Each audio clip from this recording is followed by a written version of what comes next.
ধানমন্ডি ৩২ নম্বরে শেখ মুজিবুর রহমানের বাড়ির অবশিষ্ট অংশ এখন ভাঙা হচ্ছে, যা দেখতে সকাল থেকে সেখানে ভিড় করছেন সাধারণ মানুষ। বিক্ষুব্ধ ছাত্র জনতার দাবি, ফ্যাসিবাদের কোনো চিহ্ন থাকবে না দেশে। ভারতে বসে গণহত্যাকারী শেখ হাসিনা নতুন করে ফ্যাসিবাদ উস্কে দেওয়ায় সারা দেশের মানুষ আবারও বিক্ষুব্ধ হয়ে উঠেছে বলে জানান তারা। মনির হোসেন তপুর রিপোর্ট। বিক্ষুব্ধ ছাত্র জনতার ক্ষোভের রোষানলে ধ্বংসস্তূপে পরিণত হওয়া ধানমন্ডি ৩২ নম্বরের এই বাড়িটি ঘিরে এখন দিনরাত ভিড় করছে কৌতূহলী মানুষ। ইতিহাসের সাক্ষী হতে কেউ কেউ ঘুরে ঘুরে তুলছেন ছবি। খুশি হয়ে ভবনটির ইট, পাথর, রড নিয়ে যাচ্ছে অনেকেই।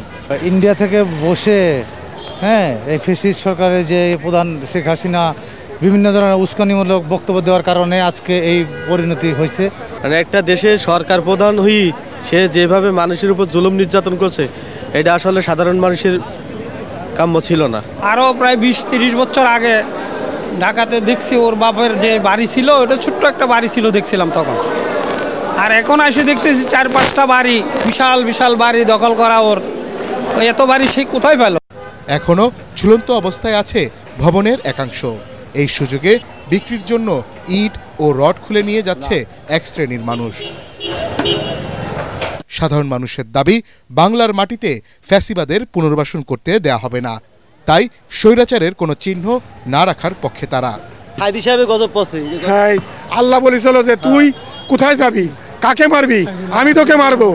যেরকম ফিরাউনকে যেরকম মেরে বেলাইছিল আল্লাহ, সেই করে আল্লাহ সেইভাবে ওকে ধ্বংস করেছে। তো বাংলার জনগণ দেখিয়ে দিয়েছে বাংলাদেশে কোনো স্বৈরাচারের স্থান নেই। আমরা যারা এই দেশকে শাসন করব, সবাই যেন জনবান্ধব হয়ে, দেশপ্রেমিক হয়ে, সত্যিকারের দেশপ্রেমিক হয়ে যেন আমরা এই দেশকে শাসন করার চেষ্টা করি। ভবিষ্যতে যেন কোনো সরকার যেন এই অনিয়ম না করে, সে জামাত ইসলাম হোক, সে চরমনাই হোক, সে বিএনপি হোক, যে কোনো দল, শিক্ষা নেওয়া প্রয়োজন এখান থেকে। তবে দুর্ঘটনা এড়াতে বিপজ্জনক এই ভবনে উঠতে এবং আশপাশের মানুষের ভিড় সামাল দিতে প্রশাসনের কোনো তৎপরতা নেই সেখানে। আগামীতে যারা ক্ষমতায় আসবেন তারা এই ধ্বংসস্তূপ থেকে শিক্ষা নেবেন, এমনটাই বলছেন এখানে আসা সাধারণ মানুষ। দুর্নীতিকে না বলে জনগণের কল্যাণে কাজ করবেন জনপ্রতিনিধিরা, এমনটাই প্রত্যাশা তাদের। মনির হোসেন তপু, এটিএন বাংলা, ঢাকা। শেখ হাসিনা দিল্লিতে আশ্রয় নিয়েও তার সন্ত্রাসীদের সক্রিয় করছে বলে মন্তব্য করেছেন অন্তর্বর্তী সরকারের প্রধান উপদেষ্টা অধ্যাপক ডক্টর মোহাম্মদ ইউনূস। এক বিবৃতিতে তিনি বলেন, দেশকে নিপীড়নের যুগ থেকে পুনরুদ্ধার হতে বাধাগ্রস্ত করছে শেখ হাসিনা। অবিলম্বে সম্পূর্ণ আইনি শৃঙ্খলা পুনরুদ্ধার করতে জনগণের প্রতি আহ্বান জানান প্রধান উপদেষ্টা। কোনো অজুহাতে শেখ হাসিনা পরিবার ও ফ্যাসিবাদী দল আওয়ামী লীগের নেতাদের সম্পত্তির বিরুদ্ধে বা কোনো নাগরিকের বিরুদ্ধে কোনো হামলা করা যাবে না বলে নির্দেশ দেন তিনি। বিবৃতিতে প্রধান উপদেষ্টা বলেন, যারা আওয়ামী লীগ নেতাদের সম্পত্তির ওপর হামলা চালিয়েছে, এতে তাদের ক্ষোভ বোঝা যাচ্ছে, কারণ তারা এবং তাদের আত্মীয় স্বজন শেখ হাসিনার শাসন আমলে বছরের পর বছর নির্যাতনের শিকার হয়েছেন। তবে অবশ্যই আইন মেনে চলতে হবে উল্লেখ করে ডক্টর মোহাম্মদ ইউনূস বলেন, বিশ্বকে দেখাতে হবে যে আমরা আইনের শাসনকে সম্মান করি, নিরাপত্তা ও স্থিতিশীলতার ভিত্তিতে দুর্বল করা যাবে না। দেশের চলমান পরিস্থিতিতে উদ্বেগ প্রকাশ করে সরকারকে কঠোর হওয়ার তাগিদ দিয়েছে বিএনপি। গণমাধ্যমে পাঠানো বিবৃতিতে দলের সিনিয়র যুগ্ম মহাসচিব রুহুল কবির রিজভী বলেন, বর্তমান সহিংস পরিস্থিতি নিয়ন্ত্রণ করতে না পারলে রাষ্ট্র ও সরকারের স্থিতিশীলতা হুমকির মুখে পড়বে। গণতন্ত্র বিরোধী দেশে বিদেশে অপশক্তির পাশাপাশি পরাজিত ফ্যাসিস্টদের পুনরুত্থানের সম্ভাবনা দেখা দিতে পারে। অন্তর্বর্তী সরকার গত ৬ মাসেও পলাতক স্বৈরাচারী এবং তাদের দোসরদের আইনের আওতায় আনতে যথেষ্ট কার্যকর পদক্ষেপ নিতে পারেনি বলেই জনগণ আইন নিজের হাতে তুলে নিতে উৎসাহিত হচ্ছে। এদিকে দেশের চলমান পরিস্থিতি নিয়ে জরুরি বৈঠক করেছে বিএনপির স্থায়ী কমিটি।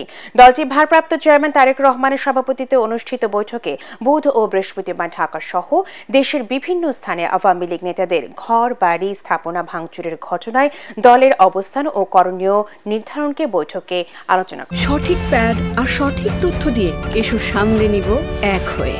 Mona Lisa sanitary napkin. দেশের কোনো জাতীয় সম্পদের ক্ষতি না করার আহ্বান জানিয়েছেন বৈষম্য বিরোধী ছাত্র আন্দোলনের আহ্বায়ক হাসনাত আব্দুল্লাহ। ফেসবুক বার্তায় তিনি বলেন, আওয়ামী লীগ বিরোধী মতের ওপর যেভাবে বছরের পর বছর অমানবিক নির্যাতন নিপীড়ন চালানো হয়েছে তার উপর ক্ষুব্ধ হয়ে মানুষ ধানমন্ডি ৩২ নম্বরে বাড়িটি এখন ঘৃণা স্তম্ভে পরিণত করেছে। ফ্যাসিবাদ বিরোধী সব রাজনৈতিক দল ও মতের মানুষদের নতুন বাংলাদেশ গড়ার আহ্বান জানিয়ে গণঅভ্যুত্থানের এই নেতা বলেন, দেশ গঠনে প্রশাসনকেও সহযোগী ভূমিকা রাখতে হবে, তা না হলে তারাও অপ্রাসঙ্গিক হয়ে যাবে বলে জানান তিনি।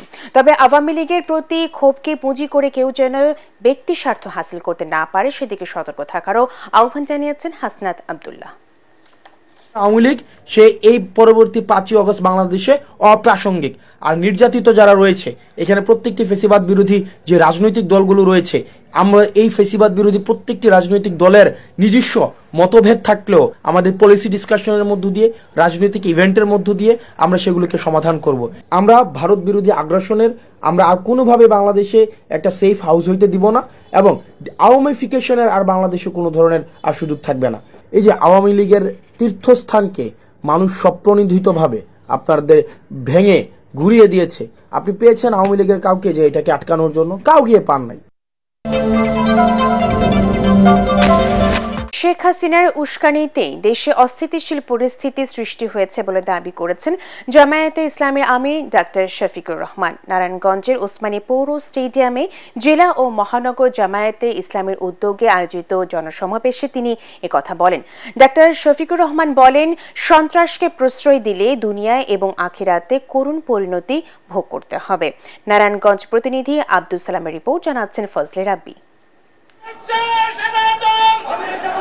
নারায়ণগঞ্জের ওসমানী পৌর স্টেডিয়ামে জেলা ও মহানগর জামায়াতে ইসলামের উদ্যোগে আয়োজন করা হয় এই মহাসমাবেশের। এতে প্রধান অতিথির বক্তব্যে দলটির আমির ডাক্তার শফিকুর রহমান বলেন, নারায়ণগঞ্জকে সন্ত্রাসের অভয়ারণ্য করে রাখা হয়েছিল। ৭২ ফুট লম্বা ব্যানার লাগিয়ে জামায়াতের আমির গোলাম আজমকে নারায়ণগঞ্জে প্রবেশ নিষিদ্ধ করেছিল আওয়ামী লীগ নেতা শামীম ওসমান। তার বর্তমান অবস্থান নিয়েও প্রশ্ন করেন জামায়াত নেতা। এই অধ্যাপক গোলাম আজম সাহেবকেই তিনি নিষিদ্ধ ঘোষণা করেছিলেন নারায়ণগঞ্জের মাটিতে।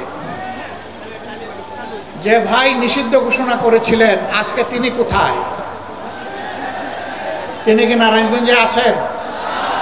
অহংকার ভালো জিনিস নয়। গর্ব অহংকার করতে নাই, দাম্ভিকতা দেখাতে নাই, ক্ষমতার জোরে ছড়ি ঘুরাতে নাই, মানুষকে খুন করতে নাই, সন্ত্রাসকে প্রশ্রয় দিতে নাই, সন্ত্রাসীদেরকে লালন করতে নাই।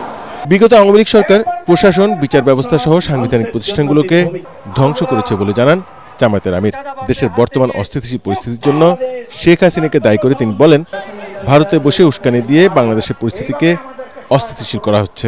তারা পালিয়ে গিয়েও দেশকে অস্থির করার জন্য মাঝে মধ্যেই উস্কানিমূলক কর্মকাণ্ড করে থাকে। সুতরাং উস্কানির কারণে যত পরিবেশ সৃষ্টি হবে তার সমুদয় দায় উস্কানিদাতাদেরকেই নিতে হবে। জামায়াতে ইসলামী ক্ষমতায় গেলে দেশের নারীরা ঘরে বাইরে সর্বোচ্চ নিরাপত্তা ও মর্যাদায় কাজ করতে পারবে বলে আশ্বস্ত করেন জামায়াতের শীর্ষ নেতা। Bureau report, ATN Bangla. যুক্তরাষ্ট্রে ঐতিহ্যবাহী ন্যাশনাল প্রেয়ার ব্রেকফাস্ট জাতীয় প্রাতরাশ প্রার্থনা তারেক রহমানের প্রতিনিধি হিসেবে অংশ নিলেন তার কন্যা জাইমা রহমান। যোগ দেন বিএনপি মহাসচিব মির্জা ফখরুল ইসলাম আলমগীর, স্থায়ী কমিটির সদস্য আমির খসরু মাহমুদ। যুক্তরাষ্ট্রের স্থানীয় সময় সকাল 7টায় ওয়াশিংটন ডিসিতে মার্কিন প্রেসিডেন্টের বাসভবন হোয়াইট হাউসে শুরু হয় এই অনুষ্ঠান। চলে প্রায় 7 ঘণ্টা।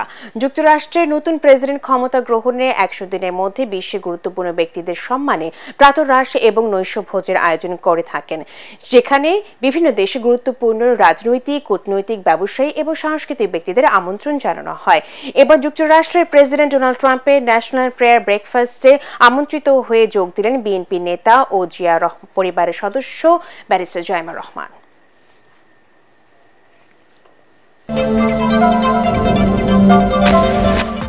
অভিনেত্রী ও নির্মাতা মেহের আফরোজ শাওনে এবং অভিনেত্রী সোহানা সাবাকে ব্যাপক জিজ্ঞাসাবাদের পর পরিবারের জিম্মায় ছেড়ে দেওয়া হয়েছে। ডিএমপি মিডিয়া উপ পুলিশ কমিশনার মোহাম্মদ তালিবুর রহমান জানান, রাষ্ট্রবিরোধী ষড়যন্ত্রের অভিযোগে দুজনকে ডিবি কার্যালয়ে এনে জিজ্ঞাসাবাদ করা হয়। টানা জিজ্ঞাসাবাদের পর সন্ধ্যা 5:45টার দিকে ডিবি কার্যালয় থেকে শাওন ও সাবাকে তাদের নিজ নিজ পরিবারের জিম্মায় ছেড়ে দেওয়া হয়। গতকাল সন্ধ্যা 7টার দিকে এই অভিনেত্রীকে রাষ্ট্রবিরোধী ষড়যন্ত্রের অভিযোগে নিজেদের হেফাজতে নেয় ঢাকা মহানগর গোয়েন্দা পুলিশ। এরপর গত রাত 12:30টার দিকে রাজধানী ধানমন্ডি এলাকা থেকে সোহানা সাবাকে আটক করে মিন্টু রোডের ডিবি কার্যালয়ে নেওয়া হয়। তার বিরুদ্ধেও দেশ বিরোধী ষড়যন্ত্রের অভিযোগ রয়েছে।